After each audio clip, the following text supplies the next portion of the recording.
Beatles. Wow. I thought I'd be the last person to make a video about the Beatles because I'm really not a fan. Just that the Beatles have always been there. They're a bit like crisps. They're just there, and you occasionally have a packet. You can't avoid them, really, can you? But musically, it's just it's the Beatles. So I've never heard their first two albums, which are down there. Now, you see those videos where people say, "Oh, first time listening to Eric Clapton," and you think, really? First time listening to Bob Dylan? Really? If they're a young person, then yeah, I guess that's true. But I would have thought most people that get into music is at a very early age, so I'm sure they would have heard the persons they're talking about. But I'm about to make one of those videos. I have never heard. I've heard the Beatles, obviously, even someone who's not interested. But I've never heard these albums. Hard Day's Night. Yeah. Now, they were in my local charity shop for a grand sum of 50p each. And they are originals, rather grubby originals, which was an interest. And I thought, well, I've never heard these albums. I've heard all their hits. Of course you have. Every day almost. But I thought, well, I've never heard the other tracks. So for 50p, I'll give it a 12, I was going to say. Give it a whirl. So yeah, this was my first time listening to Hard Day's Night. Now, I've seen the film decades ago. And there was one song in the film that I like. I don't know what it's called, though.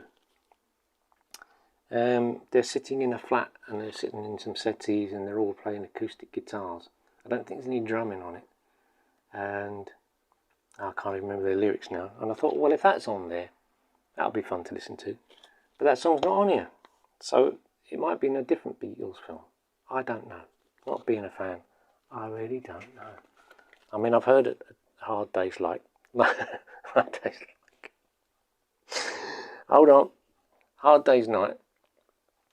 But I never heard I Should Have Known Better, or If I Fell, or I'm Happy to Dance With You. And I Love Her. I've heard that one, of course. Can't Buy Me Love. I mean, like I say, it's like ready sorted crisps. It's everywhere. And side two. One song on side two, Things We Said Today. That's a good song. Probably a Paul McCartney song, I'm not sure. Sounds pretty good. But the other great thing, let's have a look at the lads at the bottom there. The other great thing is, this is in incredible condition. I cannot believe it. There's actually no surface noise between the tracks. This record is as old as I am. And even I've got a bit of surface noise. No, I kept thinking, wow, what am I listening to? Am I listening to a record? There's a few pops and clicks here and there. But this is in amazing condition. Yeah. As you can see, I'm amazed. I am amazed and I'm unanimous. Oh dear, no, I shouldn't have gone there, right. What else was I going to say about it? Oh, the individuals concerned. Ringo. This is why I'm wearing the hat. I thought that's quite close there to Ringo's hat. Yeah, pretty close. With a small C. I'm more into the individuals that who made up the Beatles. Ringo Starr. Who can not like affable Ringo Starr with his peace message? He can only be admired for that these days when he's scrutinised by the media constantly. Whatever any of them say, or the ones that are still with us, it will be around the world in 10 seconds and someone will put an angle on it. Oh, Paul McCartney said this and Ringo Starr said this. You know how it works these days. But yeah, let's start with Ringo. Peace message. Peace message. Oh boy. Peace message. He said it a lot better than I can, even though he's 20 years older, or thereabouts. George Harrison. again, a very peaceful, spiritual chap, and probably made some of the more interesting tracks. What's the one on here? Maybe that's on the other. He's got a track on the other album. His solo album is very good. What's it called?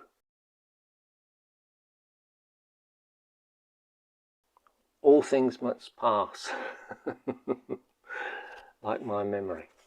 All Things Must Pass. That's got some great tracks on it. But as we know, it's bathed in that Phil Spector sound, which doesn't do it any favours. They released a different version, removing all the reverb, but I never heard it. Yeah, spiritual chap, and always seemed to be concerned about the world and people. George Harrison, always entertaining interviews because he never took it seriously. He knew it was just, it's all their sort of image is just fluff. It means nothing at the end of the day. Well, it means a lot to people, but in grand scheme of things, oh boy, it's falling apart. Grand scheme of things, it's all, yeah, here today, gone tomorrow. I'll keep going. Paul McCartney, another affable chap, has some great stories, always a smile on his face, and will not say a bad thing about anybody. He will tell you the stories of them fighting and stuff, but he will tell it as it is. You get the impression he's telling somewhat the truth. Again, if he says anything slightly out of hand, it will be all over the world in 10 seconds. And he will be criticised. But yes, I do like his way of answering journalists in the most polite way, but basically tell them to mind your own business. And John Lennon, of course. Again, always interested in interviews, very much into peace, like all the rest of them, and didn't much care what he said, which was good too, and would answer back to those interviewing him with the stupid questions. He would give rather abrupt answers. Well done to John Lennon.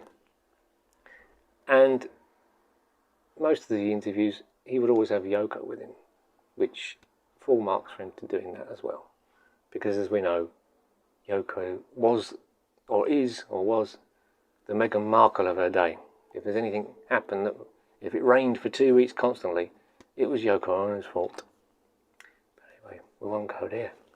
So back to the record. Yeah, it was a good listen, fun listen. And just a good to hear the songs I've never heard. And there was the other one, which I think is their first album. Is it? What year is that? Oh dear, what year? See, they've got no year on it. Oh. Okay. What year is it? It must have the year on it, surely. No, that's amazing. Come on, give it up. Where's the? Oh, no year on that. Okay, so I think that's 63. Because this one, oh no, that's anyway. Early 60s that album came out. This is 1963. Well, at least they printed the year on it. It's a pretty good picture, isn't it? I have to say. The record's a bit screwed up here and there, but as I say, they're as old as me, so yeah, I'm a bit screwed up in places. Many places, in fact. On the Parlophone label again. This one isn't in such good condition. I did look at these and they were just, yeah, they were looking pretty bad. But I thought, well, 50p, let's give it a go. And it'll be the first time I've heard them. First time hearing the Beatles albums with the Beatles and A Hard Day's Night. First time I've heard them. I've waited 60 years to hear them. What I liked about this one, the George Harrison song, Don't Bother Me, you can tell it's just a little bit different from the other guys' ones. And also, they do a version of Roll Over Beethoven, Chuck Berry's song, which I never heard. And it's really good. Really good. But it's just not one of those that they're going to play on the radio, because they're just going to play you Hold Me Tight or Money or the other ones. The other many ones. Many ones. So, yeah, these seem to go for a little bit. So I'm going to sell them down the second-hand record shop, because I don't really want to keep them. I'm tempted to keep the one that's in good condition. And in the old days I would have sold it on FBay, but with FBay it's just become a joke, because people buy stuff, you send it to them, and then a month later they claim they never got it, and eBay just automatically orders you to refund their money, which is yeah, it's happened too many times. Right, that was the Beatles. Yeah, Beatles. Oh boy, I'm going for a lay down.